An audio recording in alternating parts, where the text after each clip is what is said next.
Hey guys, my name is Sabir Bhatti and a very warm welcome to the Sabir Bhatti Show, the place where I interview interesting people with interesting perspectives. And today's guest is actually a returning guest.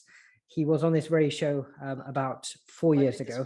He's a very dear friend of mine, and it's been wonderful and inspiring to see his development over the last few years. And that's what we're going to be delving into over the next hour or so. His name is Dr. Jolel Mia, also known as Dr. Jolel, across his social media platforms. You can catch him on Instagram and Twitter using his handle at Dr. Jolel. He's also got a fabulous website, so please do go check him out there using his website, which is drjolel.com. That's spelled DRJOLEL.com. You can also follow his work on his YouTube channel.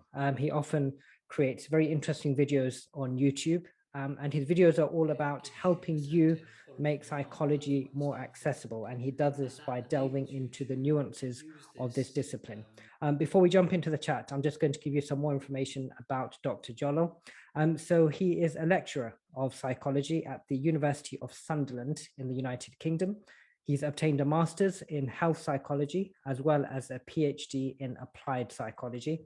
He is a fellow of the Higher Education Academy and also a chartered psychologist as recognized by the British Psychological Society. But that's not all. He is also a founder of mental health charity Our Minds Matter and was also named winner of the competition I'm a Scientist, Get Me Out of Here. As I did mention earlier, he does share his thoughts on psychology through his YouTube channel. And the best way to search for his videos on there is simply typing in Dr. Jolel on YouTube, and all of his latest videos will pop straight up. So let's get straight into the show and welcome our guest. A very warm welcome to Dr. Jolel. Hello. That was a great introduction.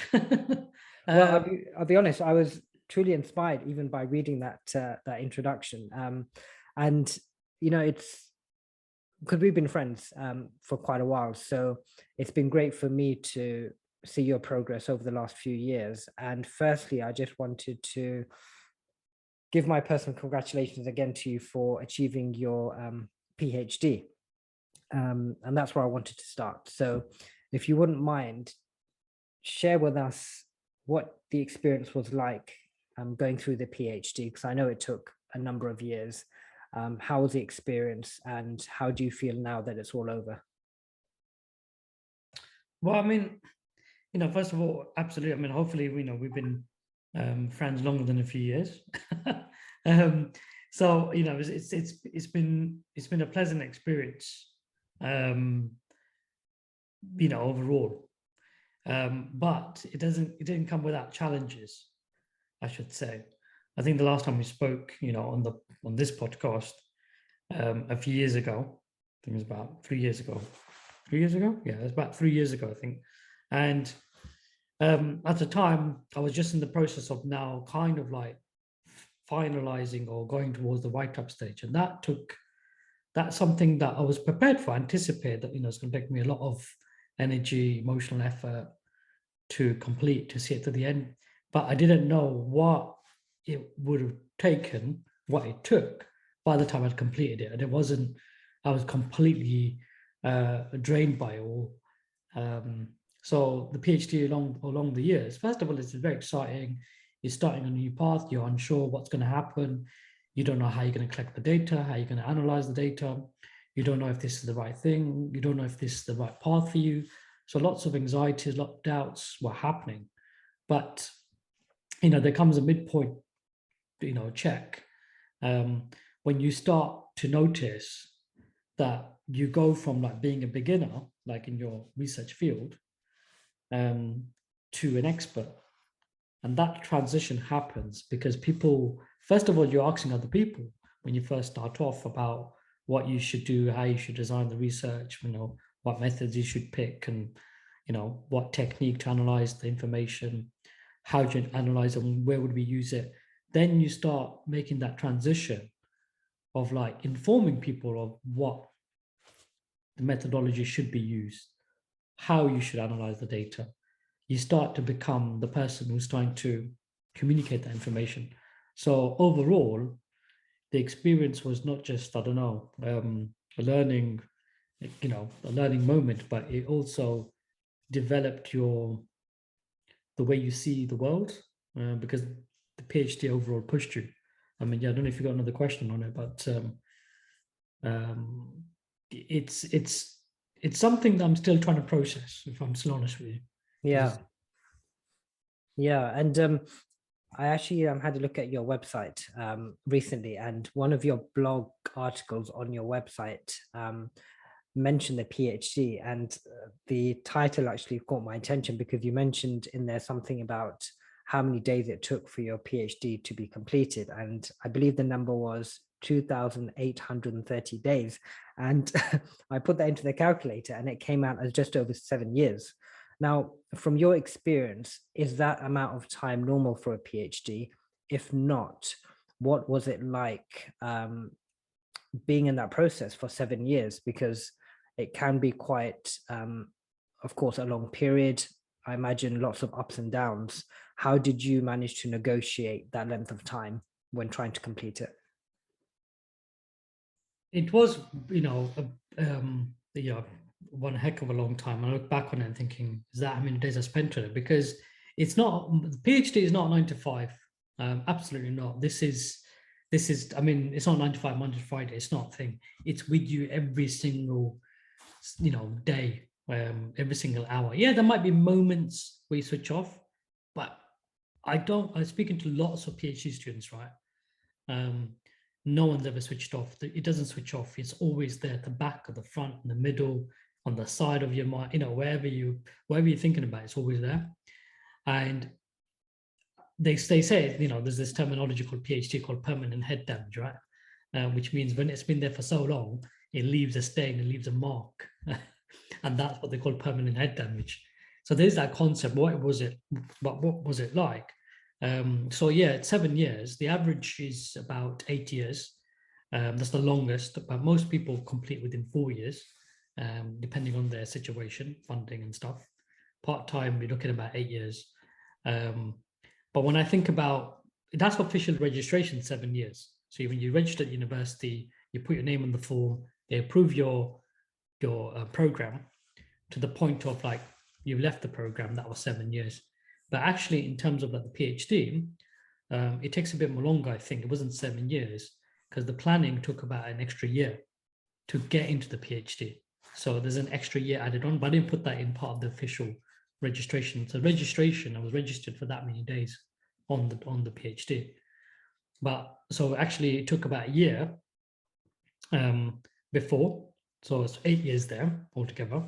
And then if you think about when I finished last year with the certificate, I'm still basically trying to publish from the research. So it's still going on.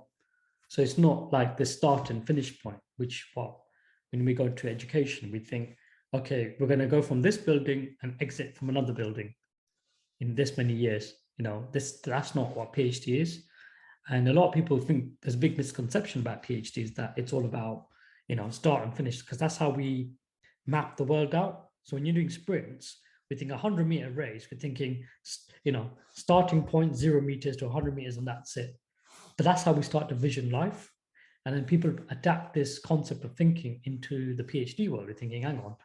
And that's where most people get it wrong, because they're like using a formula from one situation to apply everything else. And in the PhD was a big part of like unraveling all of that. Actually, it's not the same. So all PhDs will be different, the topics, the designs. But in terms of like what was the most interesting thing that I learned, a lot of people left the PhD while I was there. So they finished, so they didn't complete the program. This was my peers. Because when you do it for that long, right, you meet so many people, and then I met people who are just finishing. I've met people who are started before me but finished before me, and I met people, like I said, people who left. So I basically got a very rich experience by communicating, connecting with other PhD students. and they're telling me about what's it done to them. And sometimes it's not always been pleasant for them, and that's the truth. Like, yeah, you can't deny the truth. Yeah, no, completely.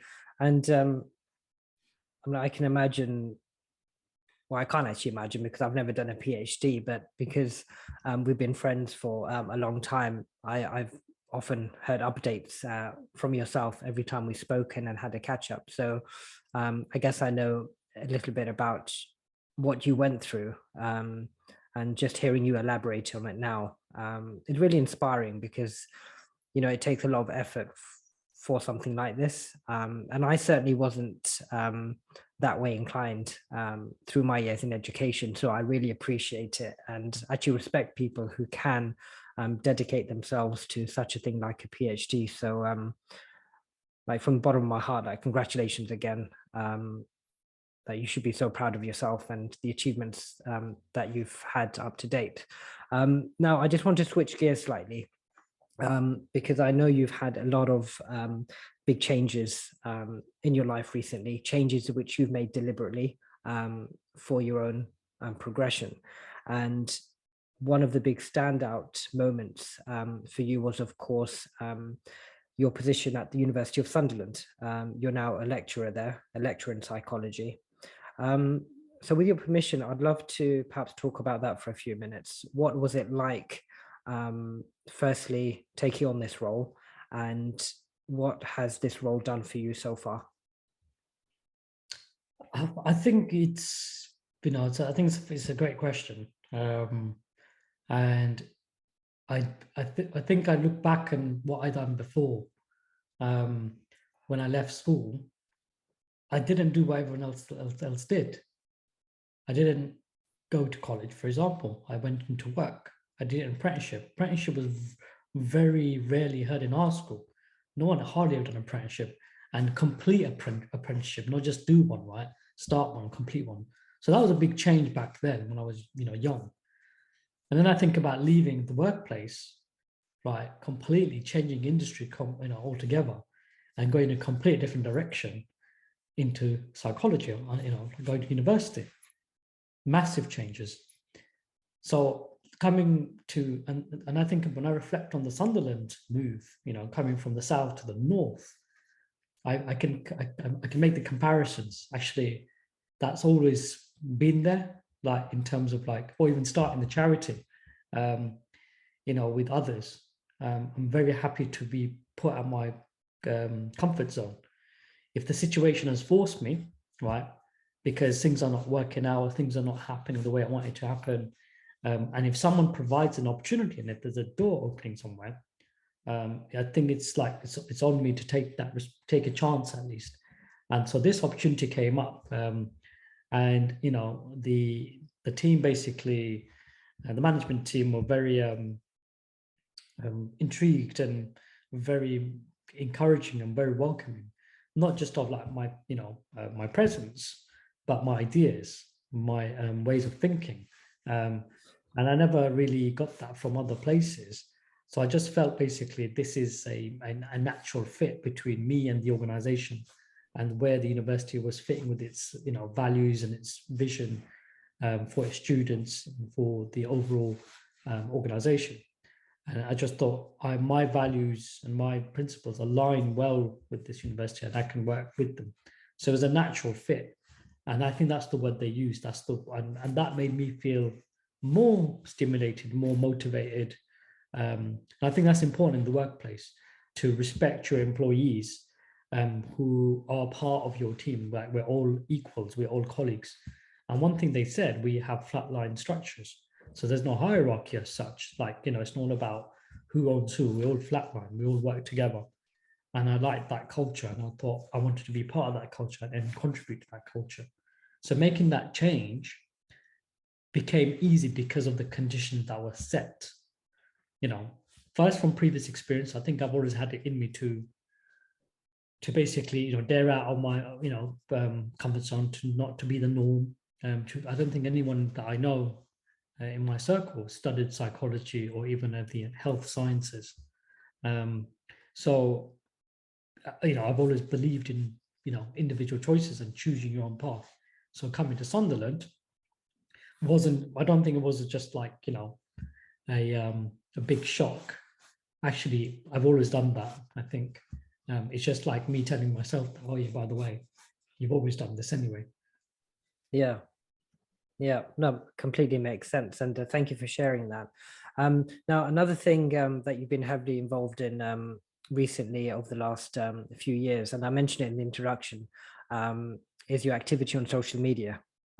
You seem to be going from strength to strength with your social media posts on Instagram, Twitter, YouTube, and also you have a fabulous podcast as well called Psychologist.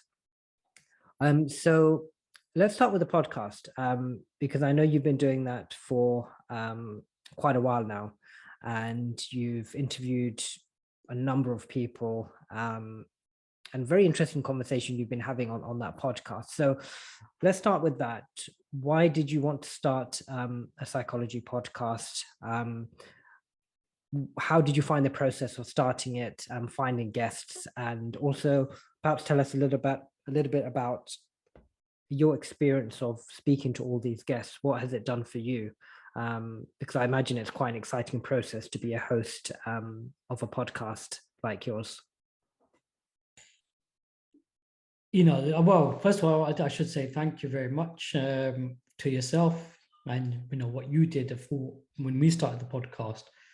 So when you started the podcast, not we, when you started but when we had the conversation, it's not 3 years ago, it's 4 years ago. And I'm thinking back because I started mine 3 years ago. So it's been 4 years ago, we had that conversation. You brought me in to be a guest. And that's what inspired me to start this work. And I know that the whole social media thing was not something that I was a fan of when I first started off.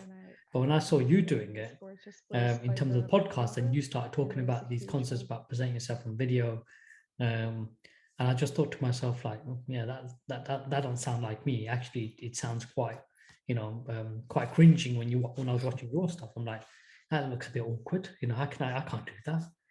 What does he think he's doing? Like, is he feeling all right? But I think I was more intrigued. I'm like, okay, because I believe in experimentation, right? I think you should experiment. And I was thinking, okay, I think naturally, because maybe in the field I'm in the social scientists and being a scientist, I'm curious into cause and effect. So I thought, okay, let me watch this experiment a few more times. And then I thought, okay, well, the only way to learn and the way to find out is by participating and creating something. So I started to do a bit more. And then I started getting feedback and people said it was helpful. And I thought to myself, really? Because I was doing a lot of educational stuff anyway through the charity, running workshops, seminars, conferences, being out there in the public, handing out leaflets.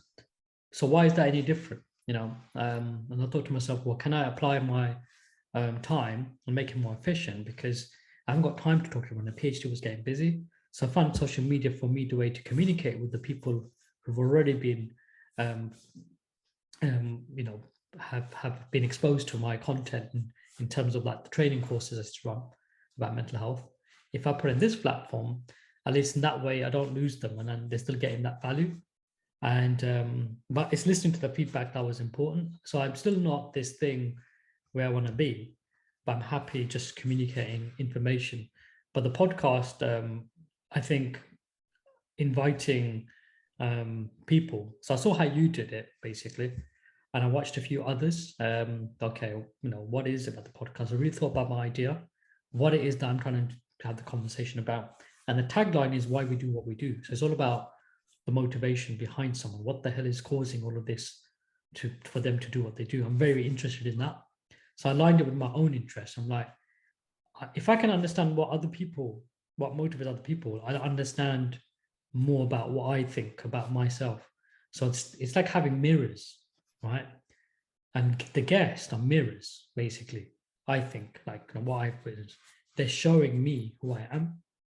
They're sharing their story, and I think the guests, so the listeners, and I think there's a range of listeners now.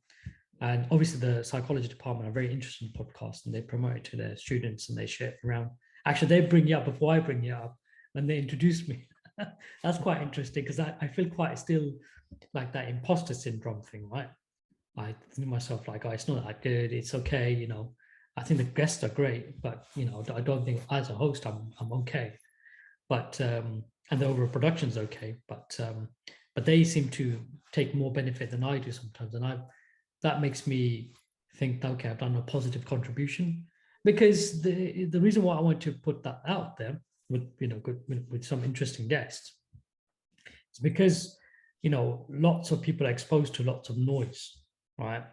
And I wanted to provide value. I didn't want to add noise.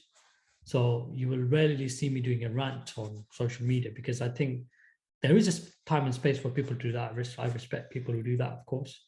That's not what I do. I chose to basically say, okay, I want to provide value. How do I provide value? By many different forms. So it's not just my voice they should be interested in. They should be listening to this person. And the students that I teach right now, right, in university, or they always come up to me after the lecture or after a seminar, you know, and one student or two students said, oh, I listened to your podcast with that person, by the way, and because they were on a similar journey. So I'm glad that, you know, it's acting as a resource for them, because, you know, it can be an isolating experience, whatever the people are going through. So if this can provide some sort of aid to help them understand about their journey, and by communicate someone else's journey, they don't necessarily have to listen to my own, because I can't relate to everybody. But if I can make other people, like, you can relate to them, like, don't worry about me, but look at these people are equally going on that, you know, journey themselves, and you can do as well. So the podcast has provided so many different perspectives, but it's made me self-aware about, I think the one I struggle with is about achievements still.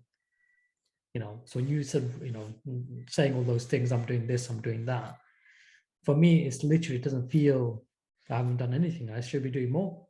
You know, I haven't done enough. That's how I feel. I think to myself, yeah, it's just work. There's nothing really. Anyone can do it. But it's recognized. I think so. I do ask the guests that question. You know, how do you manage the self care? How do you, you know, how do you motivate yourself or recognize what you've done? How do you unwind? So I think there's that element to the podcast about, it's not just helping me, but it's also helping the audience who might be going through a similar journey as me, trying to find out what it is, what they do. Yeah. No, really, you are doing such a fabulous job with that podcast. I think you're an amazing host. Your style, your delivery, the way you make your guests feel comfortable, because it's not easy, right? When you have a guest, to make them feel comfortable, to allow them to open up about the subject that you've brought them on to talk about. And you know, you do a fabulous job at that. And even if you won't say it yourself, because I know you for a long time, and I know you're a very humble, modest guy, so I'll say it for you. You are like truly doing an amazing job.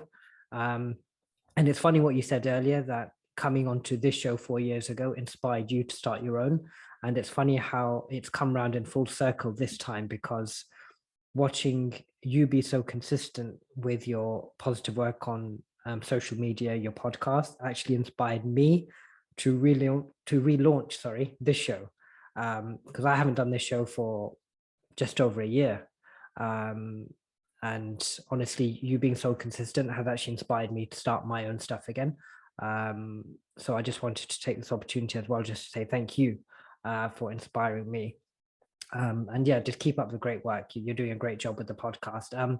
Now, let's also touch on the Instagram and Twitter and YouTube, because I know you are also posting regularly on YouTube. You help people with the subject of psychology, making it more accessible through YouTube videos, also Instagram and Twitter. What difference do you find in terms of creating content for your podcast compared to your other social platforms? Have you found any challenges? If so, what are they? And what do you think about the comparison between the two? I think first of all, you know, I think you're right, absolutely. You know, I go back to the point of, you know, if you didn't do what you did, I don't think I'd be doing what I'm doing. So I think the inspiration is in a cycle. And I think I've learned that about others. And maybe that's the reason why I invite guests along. I'm like, they can inspire me too. Like, Do you mean? So I think it's helped me build that framework or that strategy around the podcast, which gives it really lots of good value. But to answer that question around what's the difference between YouTube and the podcast, is that what you want? Yeah, meaning because of course they're all kind of forms of social media, but I guess the kind of material that you're producing for both are quite different. So how you found, well, I guess a better way of putting it is, how have you found kind of balancing all of these things that you're juggling all at one time? You've got your podcast going, you've got your Instagram, your YouTube videos, you're posting on Twitter. How do you manage the process of juggling all of these platforms in one go? I'm still learning, I think, if I'm honest. I think I'm trying to find the best, routine, if that's the word to use, of how to do it, or a technique to do it. Everyone has their own way of doing it. So by researching and by looking at others, how they do it and what they talk about it, sometimes you have to listen to other people doing it such a long time to think how they're managing it. It's all about learning. So learning is a big part of that. Listening from other people's ideas, and listening to their suggestions, but also trial and error. Like sometimes if I don't think it's working, I will abandon it. It doesn't mean I abandon the whole thing. I'll say, okay, that method. So it's a bit like thinking like a scientist again, I suppose, or an experimenter. If that methodology isn't working, okay, we have to try a different methodology and keep trying the different methodologies till you get the result, or produces some sort of like consistency. So I noticed that, okay, each platform has its own strength. And you're thinking, okay, Twitter is mainly for academic stuff, in terms of like communicating ideas and connecting with the fellow peers and academics. LinkedIn is all about perhaps similar, but also about professionalism, like what I'm doing professionally. So if I become this, then I'll post there so people get more information, and then people might spot opportunities. Instagram, in terms of like people want, it's very like visual, right? So they want quick information, helpful information. YouTube, if they're a bit more committed, I think they're coming there for more information. So the audience sizes, if you like, are on different levels. So from LinkedIn to Twitter to Instagram to TikTok to obviously Facebook to YouTube. And I think each one has its own value. So, there's lots of things, oh yeah, but you haven't got this many people and that many people. I stopped listening to that for a very long time ago, because it's all about making a contribution to someone. If they're in the room with you, 10 people in the room, then that's all that matters. And that's how I see it now. So the YouTube content is very much, I feel like they're with me in the room. Like there's probably I've got 23 subscribers or something, but most people who watch YouTube are not subscribed anyway. So it's not really a fair, representation of the people watching. But I feel like, okay, if 50 people have watched it, I imagine 50 people in a room, that's a lot of people. 10 people is quite a lot of people. 5 people is a good people. 2 people is a lot of people. So I just think to myself, okay, if I'm providing the honesty, integrity, and giving them something that's making them feel informed, feel empowered, feel as if they've gained something by watching this. That's the main aim. And same with all the other platforms. Like sometimes you don't have to get the retweets and the likes and all of this stuff just as a measure. People are watching it. So I might have 5,000 followers on LinkedIn, whatever, 1,000 on Twitter, I think, 1,000 almost on Instagram. So I just think to myself, just they don't have to all engage to get value. They're getting it. They're getting it in that sense. And that, it's interesting when people send me their feedback through the DMs. Oh, I love your videos. I love and I never hear from them, like in terms of like comments. And sometimes they send me a message. I said, oh, really? I didn't realize it's making that much of an effect. I'm happy for feedback. Is there anything I can improve on?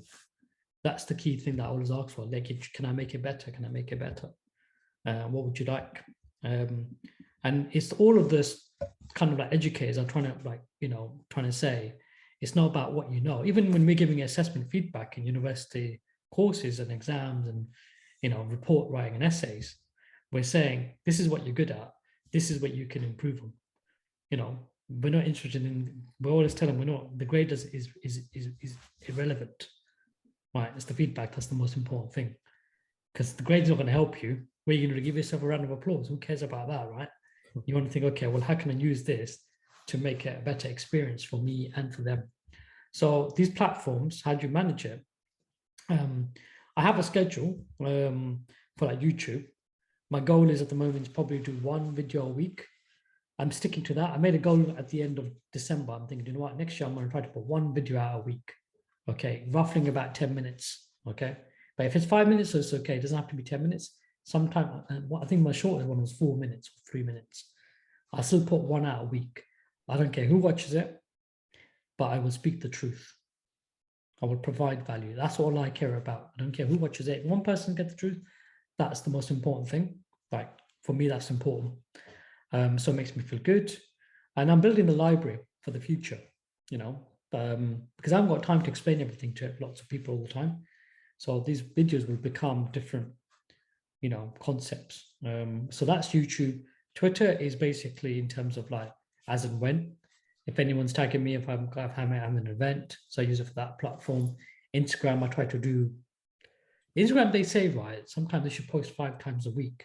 But I realized that I've listened to other people who are blogging about this. They said it doesn't really matter. They blog once every 2 weeks, but people come back for that information because it's quality information and people don't want it to be spammed.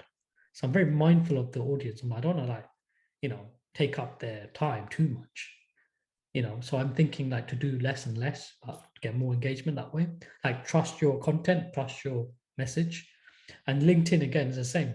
Facebook, I don't really use Facebook as much, but Facebook and Instagram talk to each other, so people are still following it. So I think there is no, you know, official schedule, but more of a strategy for now. And I might change that strategy, you know, in 6 months or another few months if it's not working. And it's, I think, for me to get to where I got to here, posting regularly, consistently, it's about not being concerned with perfectionism. You know, because I think we want to get everything right. It has to be in a certain way. But don't worry, people are not watching your stuff, and you know they don't really care. The ones who do care, they come back and they will give you time and patience. And that's the kind of person is my audience. I'm like, yeah, I need that person to be patient because this is life I'm communicating. You know, so this isn't just this isn't ordering food and say here you go. Here's your cheeseburger, that's it. This is lifelong. You're going to keep having that cheeseburger for the rest of your life I'm giving you.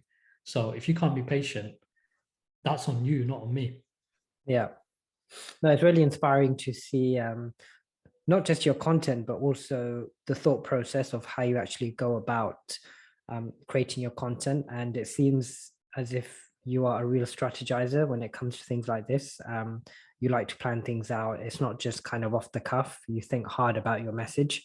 And I think that's really key and important, especially when you're trying to share a message that's so important to you. Because I know you love the subject of psychology and the fact that you're sharing your personal thoughts on the subject with others. And as I said, the way you're doing it is really, really inspiring. Now, before we move on, just a quick reminder again, because we've been speaking quite a bit over the last few minutes about your social media experience. Just a quick reminder, guys, of how you can follow Dr. Jolel. So a reminder for Instagram and Twitter, it's at Dr. Jolel. That's at DrJolel. His YouTube as well, which we just discussed, or he discussed. If you type into YouTube Dr. Jolel, you'll come across all his videos. And at the beginning, we spoke about his podcast as well, which is, of course, Psychology Cast. Just a reminder of that website again, which is drjolel.com. Now, I want to move on to something slightly different. And you actually teed me up very nicely for this next question, because you said when you're deciding how to attack your social media posts, you're doing it like a scientist.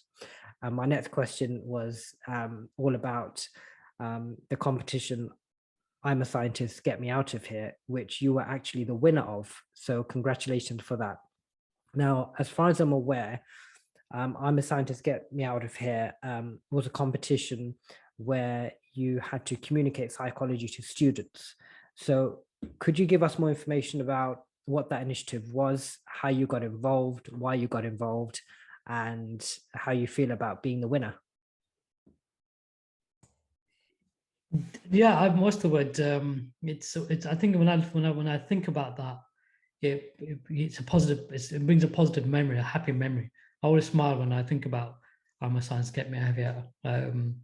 But what it is essentially exactly what you said. So it's for young people, ages between, I think they were between 11 to 16, who are thinking about how different types of scientists work in the future.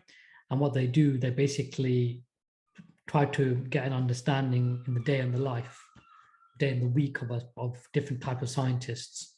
Okay, and psychologist was one of them. So this was sponsored by the British Psychologist Society. And the award, the competition was in 2019, and it was soon after my PhD. And I thought to myself, I'm finishing my PhD. When I mean finishing the PhD, I was not finishing. I handed in my PhD before I had to wait for my exam. So I thought this is a good way because I won't be writing anymore. And that competition week was like just a month after my PhD hand-in time. So it was like perfect time to enter the competition. It was running by the BPS, which is the British Psychologist Society. So looking for people in the field who want to take part.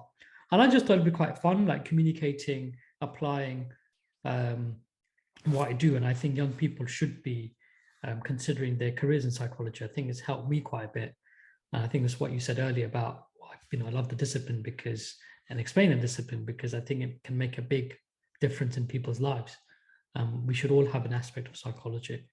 If we understand about the way we think as we do, become more self-aware, for example, then I think we will have a better society, a much more effective society. And I think that is a civilized thing to do. Civilization happens when we become self-aware. We become uncivilized when we don't think about others and we don't think about what we're doing. I think psychology provides an introspection to that. And I think it should be the responsibility of everyone to have a look at their own conduct, own behavior. And it's communicated through many, what they call theatrical aspects or theologians, right? Comes in different forms. So I think it's always been there, but it's like, how do you then do the psychology, which is important for me, applying psychology.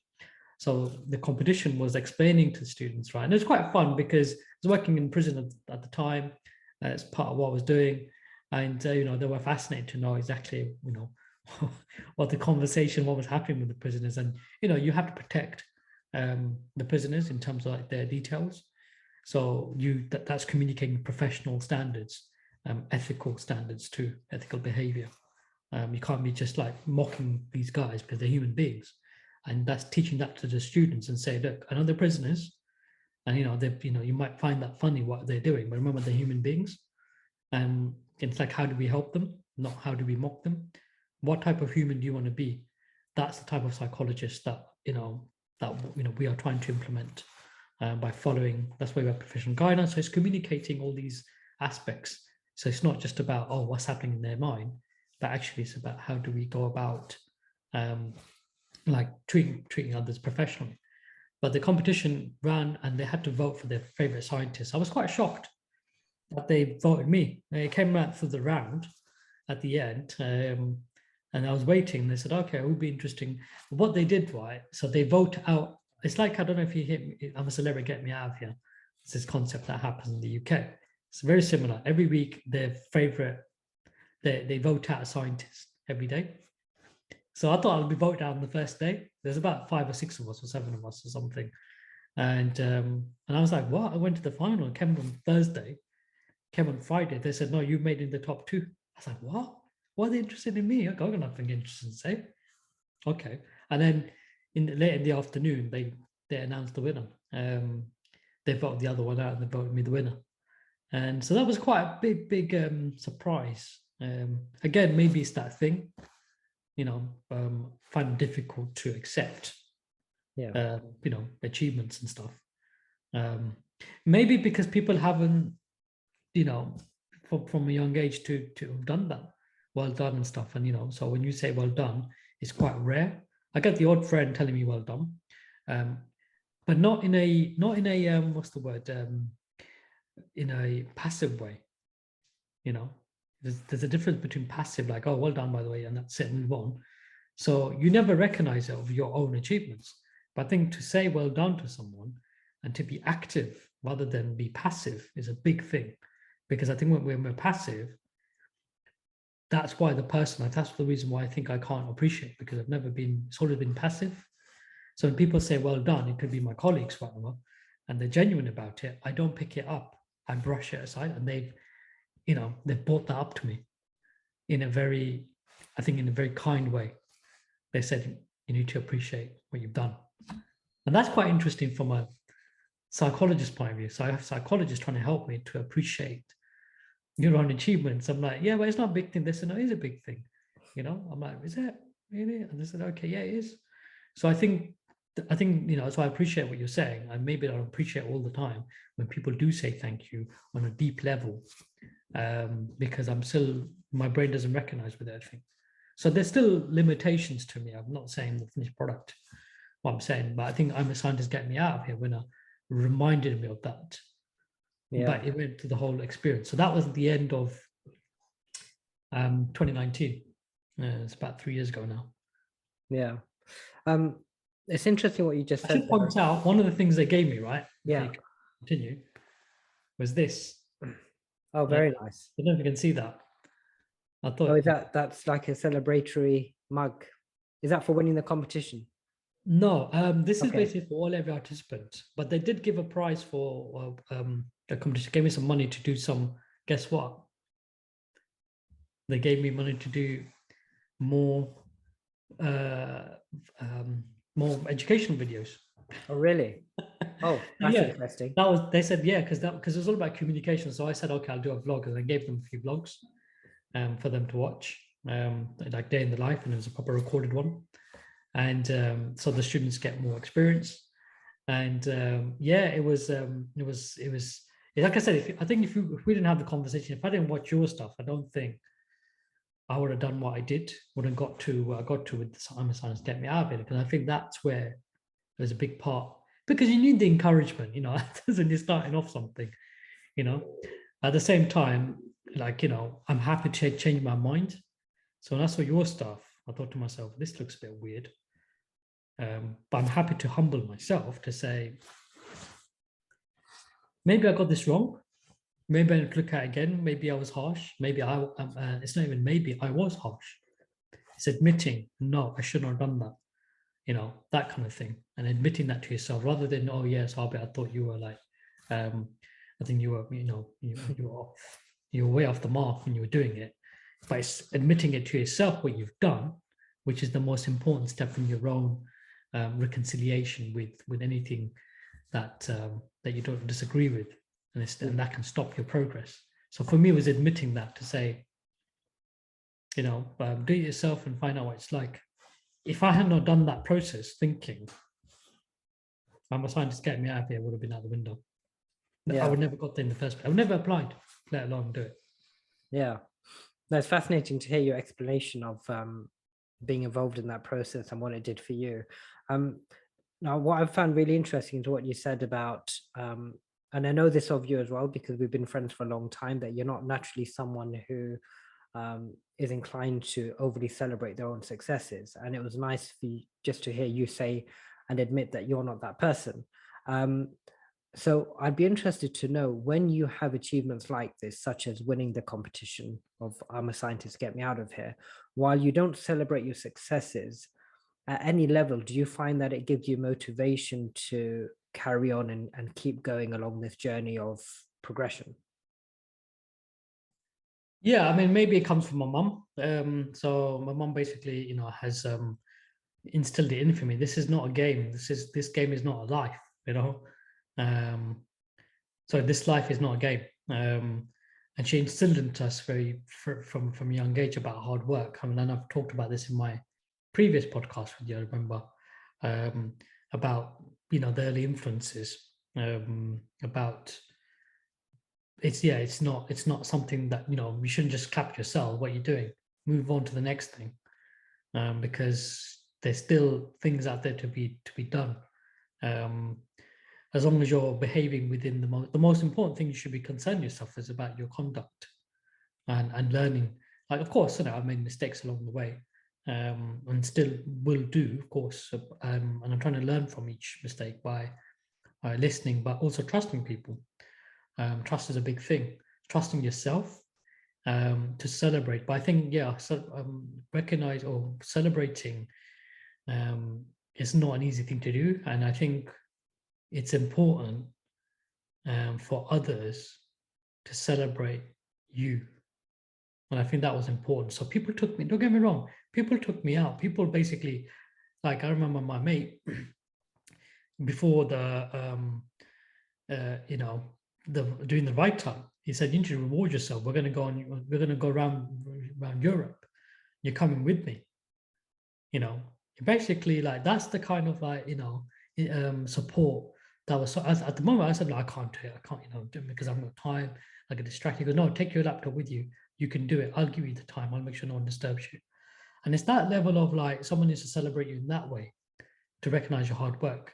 And by sitting there, obviously looking at the mountains and, going through all these countries, doing the PhD in the back of a car and doing it on the laptop, it was, like a very rewarding experience. It's something that sticks with me, you see.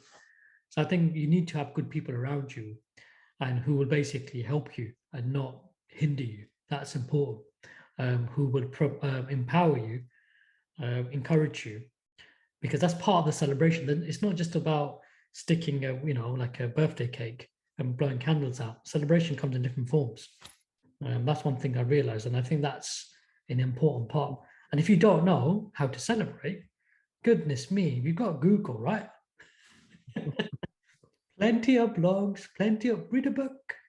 Goodness, I just thought to myself, like, if you don't know how to do something, right, and you've done everything else, like, no, that's no excuse. That's just you choosing not to be supportive. And what that means is that when you're trying to celebrate, you have to do it you can do it different ways. And one thing I had to learn about myself. I'm like, okay, if you can't celebrate me, why should you? Of course, everyone has a choice, right? No one has a right over each other. But I learned how to celebrate myself. Or I'm learning to. I think I say that to all the listeners. I'm like, look, it doesn't matter who can't celebrate with you and all of this stuff, right? They should, it'd be nice. But if they don't, you must celebrate yourself. And that's what I think, recognizing within myself, like I'm celebrating myself, be kind to myself in that sense, and that's from a faith perspective, but even from a moral perspective, that we do have responsibility. Like, it doesn't matter if no one turns up to your thing. It's the ones who do matter. Focus on the present, as I say. So it's a lot of mindfulness here. And wish well on everybody else, of course, but most importantly, wish well on yourself. And if we do this, then we create a sustainable way of, like, reaching our full potential without sabotaging or hindering our own progress. Yeah, very thought-provoking.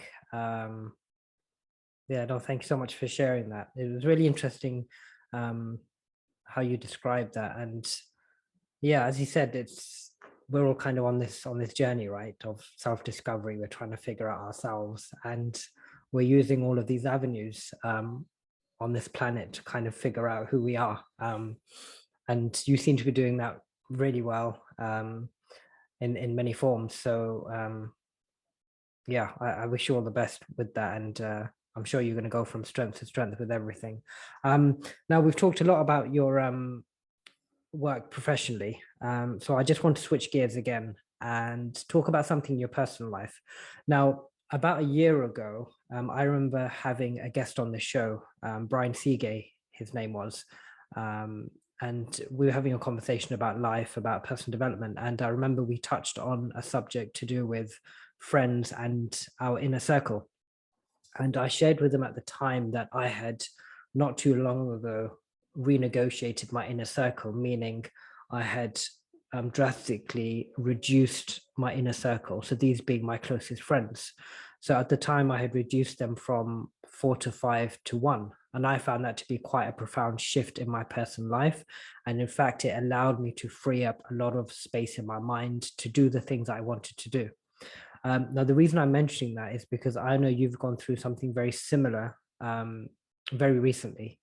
So if you're comfortable doing so, I'd love for you to share your experience of this process and how reducing your own circle of friends, meaning the number of friends in your circle, how that's helped you progress in the last few years. I think, the first thing I'll probably point out, it's always evolving, right? I think when you're going through life, lots of people coming in and out. And obviously when you lose or when you gain, there's different arousal, let's just say, that can happen, right? We can be in an aroused state, we can be excited, we can be sad, we can be angry, we can be confused. So I think it's about recognizing like that will have a natural impact on the way you think and the way you behave.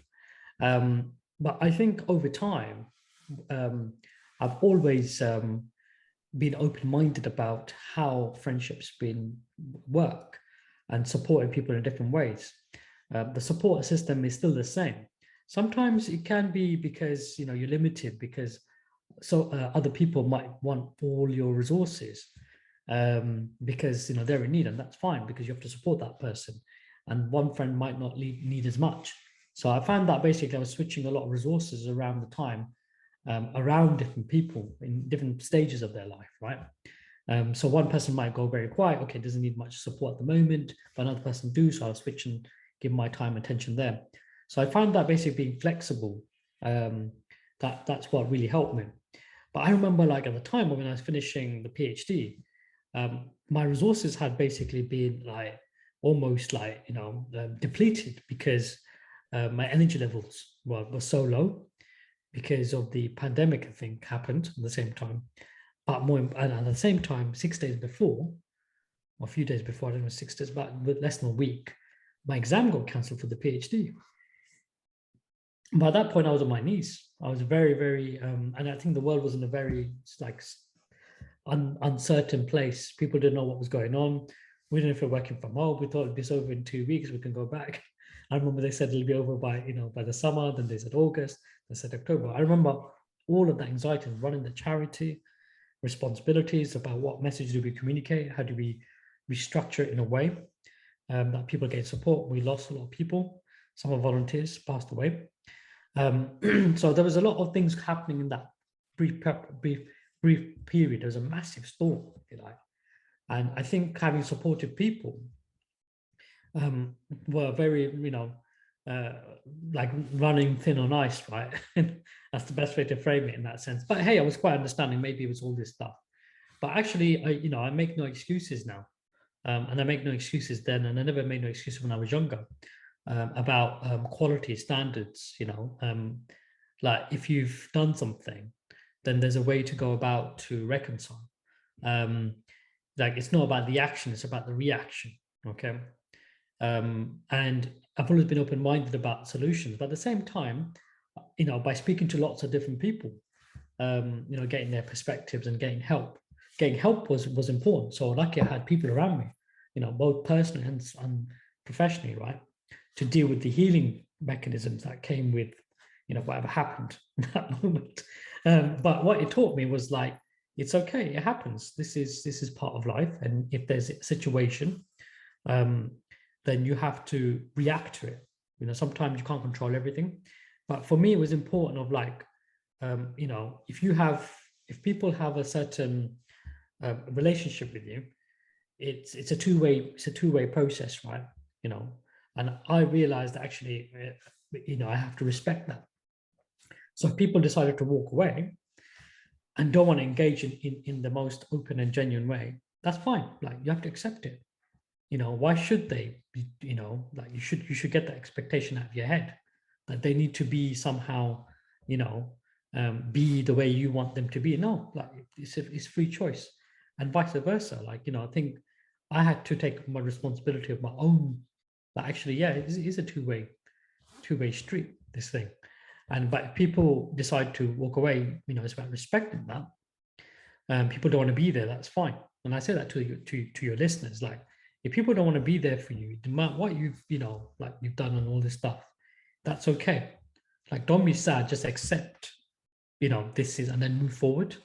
But for me, it's all about not having, what's the word, any sort of like regret or anger, or that's an important part. So for me, I would never going to react. It's not something I would do, because I've never done that anyway.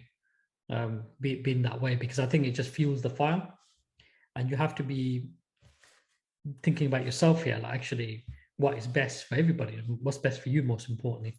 Yeah, I'm not going to feel the fire, because at the day, but if people decide to cope in a different way or react in a different way, then that's their choice. Again, you can't really say anything about that. That's a reflection on them.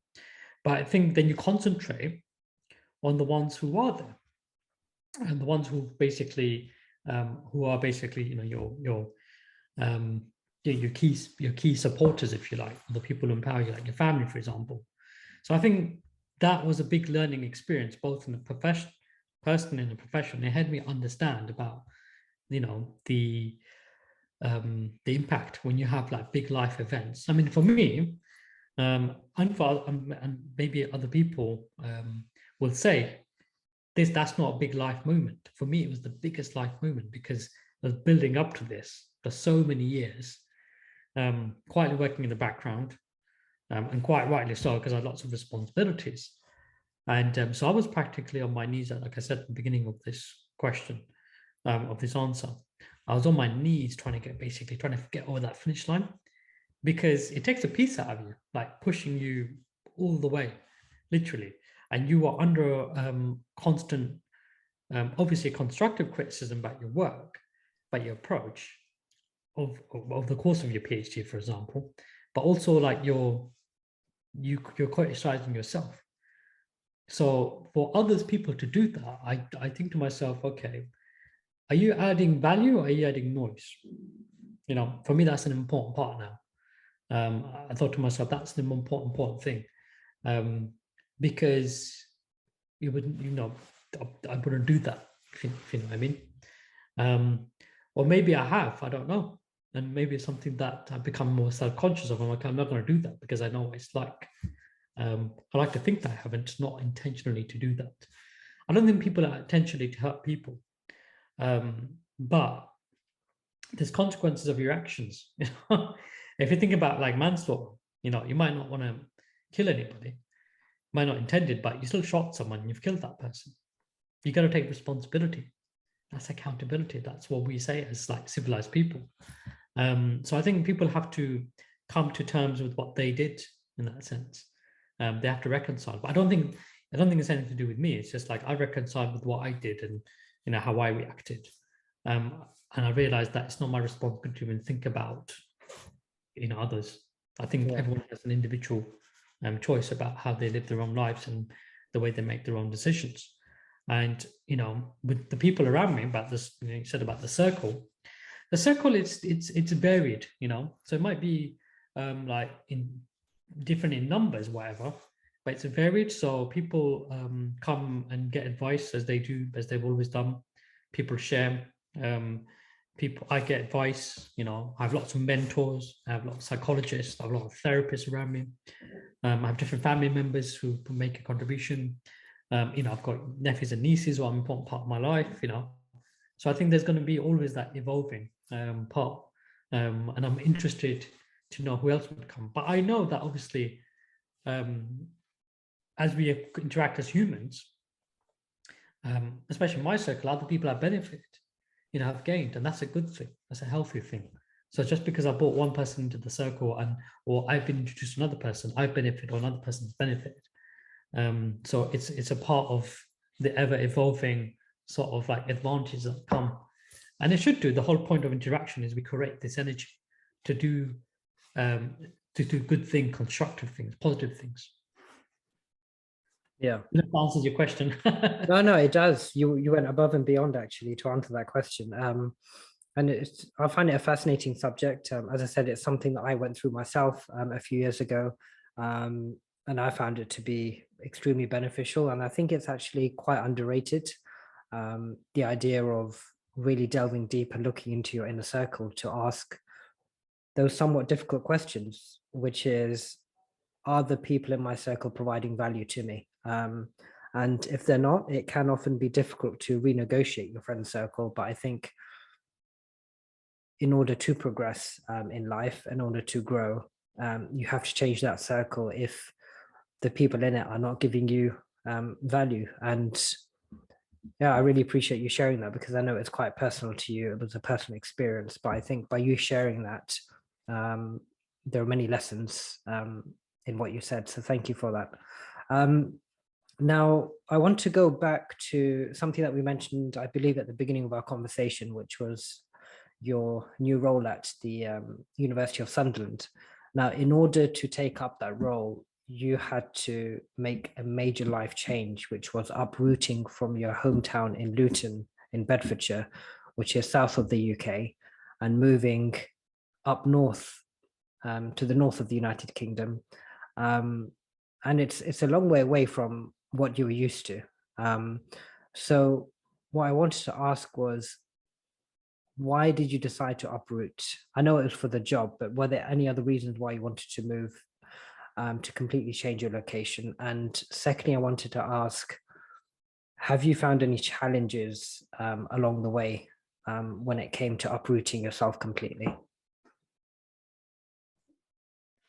Yes and no. I mean, yes, I was thinking to myself, okay, is this the right thing? I mean, all those thoughts go through your head, and I think about, you know, what I said to you in the earlier of the conversation around, you know, life changes. I've always been exposed to that, and to make the choice. When I think about like being in a position of like caring for the family from a young age, and now obviously people have grown up, we've got the support mechanisms in place, and you know, we brought the family home, and again, something discussed in the last podcast, it felt like the natural thing to do. Like, we just felt like, yeah, it's the good time to do it, because I've achieved all my goals in terms of helping the family, achieving in terms of like the qualifications I've got, to put in the infrastructure to change the town's strategy on mental health, for example. So it's both personally and professionally, I've achieved what I wanted to achieve. And it was interesting to see these dynamics happen, you know, change over time. It's a natural thing, perhaps. Maybe the COVID-19 made me realize actually we can still be in contact, because we've got this whole online mechanism. You know, it's a problem. It's how we envision it in our head. We think to ourselves, we have to live within certain parameters. But I just thought to myself, if we have the support systems in place, it should be fine, and we're growing up. So we're moving on to the next part of our life. I'm like, okay. And then I think to myself, like, the opportunity came along, like, should really take it, because you don't know if an opportunity will come again. And it's not just a job. This is basically where they believe in your approach to things.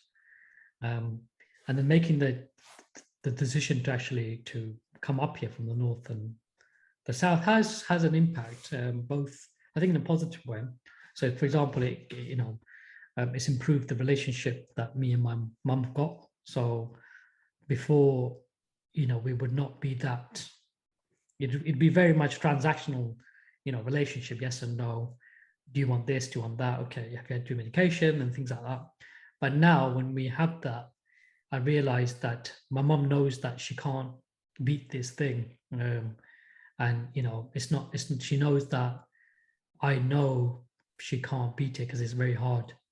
Before, I would be very, not judgmental, but I want her to beat it. Be, you know, trying to, like, you can do this, you can do that. That pressure, that expectation, and she might feel guilty of like letting me down, whatever, I don't know. But at the same time, she knows that I know that it's okay if she can't beat it. You know, I'll still be here with you in spirit, that kind of thing. And you know, now when I leave home and when I come back and visit, for example, see the family. So the only time I come back is to visit the family now. Well, unless I got charity meetings face to face, I have to have. So the only time I come back is the family. And you know, every time I leave or every time I go in, I basically, you know, hug my mum, and that never used to happen before, right? and my mum expects it. And it's a different type of hug. But when I leave, I hug her before I leave, like after a few days if I stay there, right? And my mum knows, and she breaks down, kind of like breaks down when I basically leaving. You know, she's anticipating. I think she's. I noticed that the hug reaching and the hug leaving is two different. And being a psychologist, you know, quite observant about these things, right? Especially when it comes to your own parents. So, and I do that to my own siblings now. I never did that before, you know. And so I think it's improved, like the interaction and the affection, if you like, between the siblings. And I think it's allowed people to take on, for me to basically pass on that equal sort of like pressure.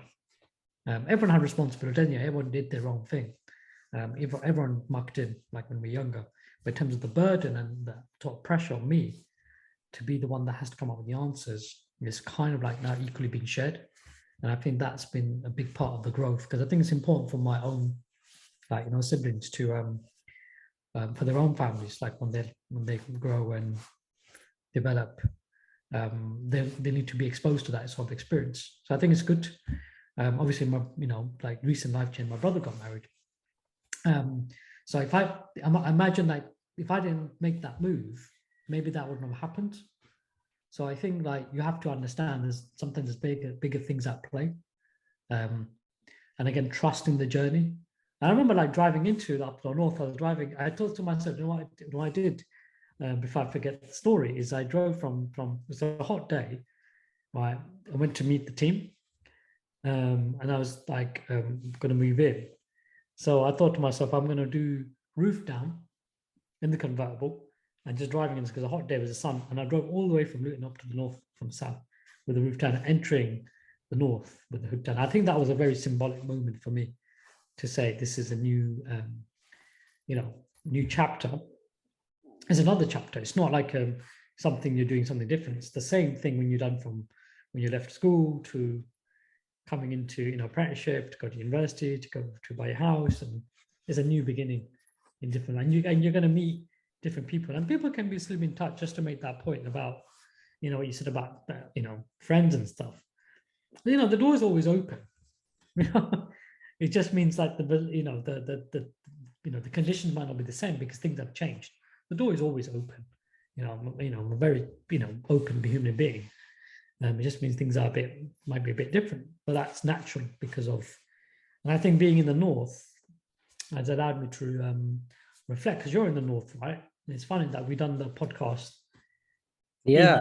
In London, I remember. Yeah, the last time we did the show, yeah, you're right. It was in London. I was in London. You were also down south. Yeah, it's quite an interesting point you've raised, actually. Yeah, it's a lot's happened since then. I'm in the north as well. I think it's about 3 hours between us. So I'm in Liverpool, you're in Sunderland. It's about 3 hours, roughly 3.5 hours. But yeah, I mean, the north is it's a completely different vibe. But I like the vibe. People are more friendlier here, and there's more of a relaxed atmosphere, I feel, in the north, especially in Liverpool. I wonder if you feel the same where you are in Sunderland. Did you notice a significant difference in the vibe between south and north when you first moved? Yeah, I remember like it's interesting because I remember when I finished work, because like where I live by the coast, right? And trying to make the most out of it, because you don't know if you'll be this forever kind of thing, right? Live by the coast, and I remember driving back to home from work, and there's a coastal route, and on the way you see the sea, the North Sea, and I thought to myself, like, what the hell is this? Like, this is quite cool. And I went to get some fish, and I thought to myself, okay, still Winter Park up. I thought, okay, still light. Where can I go? Let me go and get some fish and chips. And the fish and chips were literally, and I thought to myself, like, when I went to buy the fish and chips, I come outside, and I'm like, I got this fish and chips in the box, right? I look around, I think to myself, what am I doing here? And I look around, there's the sea.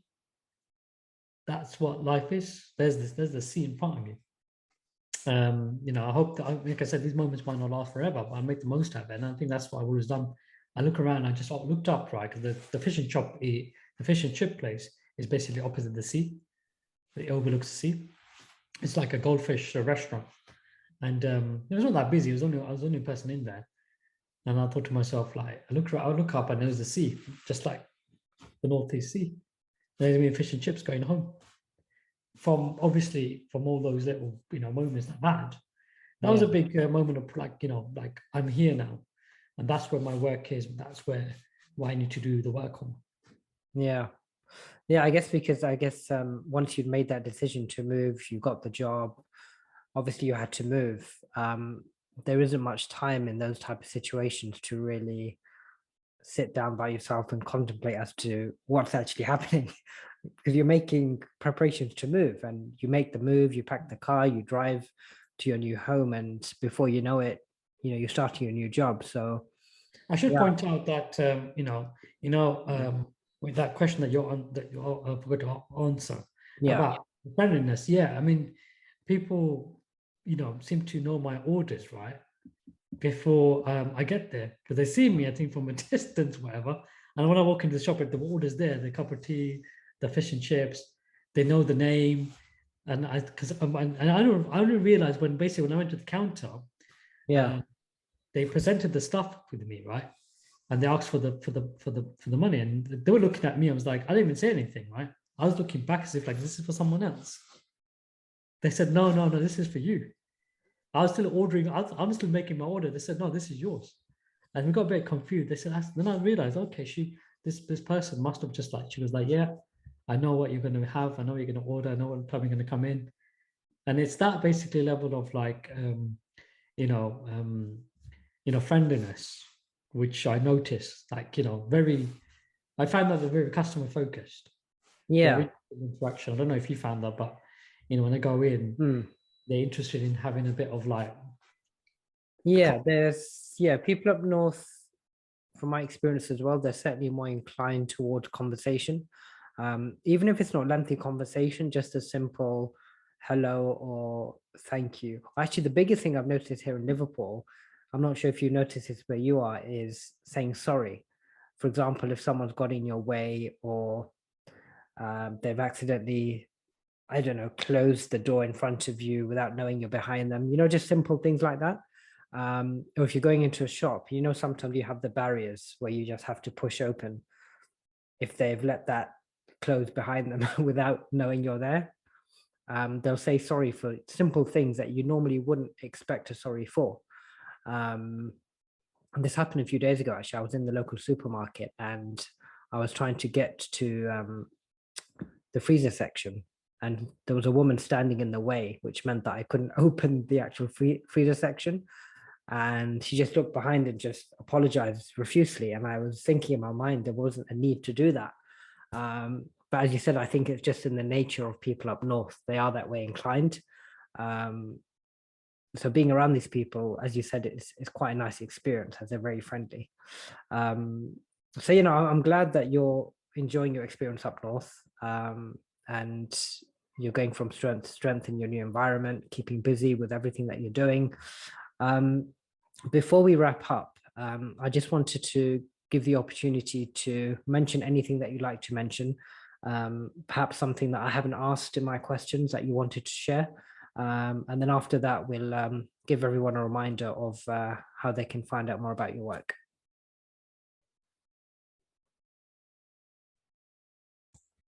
Yeah, so I would say, thanks so much for having me on. I think back to our conversation 4 years ago, roughly about the same time in the summertime, I think, and like what's happened. Maybe I need to appreciate that a bit more about the journey I've been on. So thank you for so much for, complimenting me and my achievements. And I think one day I'll probably appreciate it. But thank you again for giving me the inspiration to be different. It's okay to be different, to do something different. That's important, to try something different. I know you're going through some sort of different different exploring different journeys and trying to discover who you are, and I think that's important for me because I'm still on that journey. I haven't found what I'm looking for yet. And I think I look back on teaching in psychology, Like one of the things that not shocked me the most in terms of like lecturing in psychology, being a lecturer, because we have a certain vision, a way something should be or a person should be, and that is all wrong.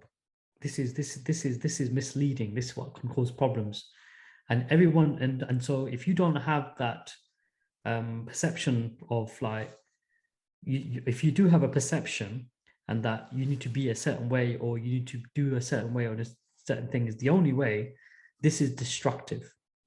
Run away from this thinking immediately. If anyone's listening, run away from it. It's important to be your authentic individual self. You don't need to imitate and copy others. And the only reason why I say this is because I used to think this about lecturers, right? Lecturers are portrayed in a certain way, okay? They have a certain look about them, for example. They speak a certain way. And that's because we are conditioned over time, because what we see in the media and films and things that we see and we heard about, that, all lecturers have to be a certain way. And then I think about the university who've taken me on and how they've accepted me. They've not asked me to change anything about me. So I teach with my cap on. I thought to myself, is that even allowed? And I remember my senior management team said, it's not about how you look like. It's about what contribution you're making. That's the bit, that's the most important thing you can ever do to students in teaching and learning. And for me, I think to myself, I look around that team and they are all different in their appearance, but their conduct, their behavior, the professionalism is like second to none. And that reinforced me to say it's important to be yourself. So those people who are listening to the podcast, do not imitate, copy others. Yeah, you can take tips and fashion and things like that. Of course, I'm not asking you to do that. But I think it's important to not to abandon your core self. We are, I've like I said, I've read so many blogs and, read so many articles and journals. And one thing that seems to be destructive is that we want people to be a certain way. This type of thinking is destructive. Run away from it. Encourage yourself and others to be their individual self. Do not laugh at others. Do not mock each other's progress. You can do that when you're younger, right? I get it, right? But when you become an adult, you are hurting yourself. You are hurting your own journey. You are sabotaging yourself. You're psychologically self-harming. You are hindering your own progress. Not in terms of progress of how much materialism you can keep. And there's one thing that you want to be interested in, you as a host of it, looking into the concept of materialism and dualism. There's two ways of living your life, dualism and materialism. People collect. So it's all about materials. And dualism is about connecting both mind and body, about how we collect experiences about the environment. So I think the most important thing I want to say to people is, before I go, is be your authentic self. Don't follow my journey, follow your own. Get inspiration from others, of course, but you're the inspiration like within you. And the most important thing that I think is effective, like what I find helpful, is what would you say to your 10-year-old self, your 12-year-old self, your 15, look back at a younger self and say, what would you say to that person, to your younger self? What words would you give them? That's for me, like, it's been most helpful. So I would tell my younger self, whatever you're doing, keep doing it. Like, don't worry about the future, mate. Future's going to work out. It's cool. You'll be a psychologist. You'll be whatever. I'm a scientist. Get me out of here. You know what I mean? You'll be a founder. No problem, man. But focus and enjoy exactly what you're doing. Don't worry about the future such. Just focus on this point in your life. You'll be okay. I'm telling you because I can see it. I'm already here and I can see your life. If you're moving in this path, I can see it because I know what you're going to achieve. So do not abandon your path and do not be afraid to make mistakes. Don't judge yourself. Don't be harsh on yourself. Reward yourself. Celebrate yourself. If no one's there to celebrate you, it's cool. Celebrate with people who are. but you keep going, like you'll be fine. That's the bit that I want to say to people. What advice would you give to yourself? Yeah. Well, Dr. Jolel, that advice was superb. It's very wise words, and yeah, it got me thinking a lot as well about my own approach to the stuff that I do. So thank you for triggering that in me, and I'm sure a lot of people who are watching and listening as well. Guys, you have been watching the Sabir Bhatti Show. I hope you've enjoyed this very special episode with our very special guest, Dr. Jolel. Remember, if you want to find out more about Dr. Jolel's work, you can do so by visiting his website, which is drjolel.com. That's spelled drjolel.com. Please also go check him out on his Twitter and Instagram using his handle at Dr. Jolel, spelled exactly the same way. So that's drjolel at Dr. Jolel on Twitter and Instagram. And of course, just a reminder as well about his YouTube channel. He is creating very interesting videos all to do with psychology, helping you access the nuances behind psychology through his YouTube channel. Simply type in Dr. Jolel on YouTube and you will come across his videos. And last but not least, of course, his fabulous podcast, which is Psychology Cast. Again, you can search for that, I believe, on YouTube, and it's also widely available on many podcast platforms. Thank you once again, Dr. Jolel, for being on the show. It's been an absolute honor and pleasure to have you on. I wish you all the best. And thank you, viewers and listeners, for tuning into this episode. I hope you enjoyed it. Until next time, take care of yourself. Have a blessed day. Take care. Bye-bye.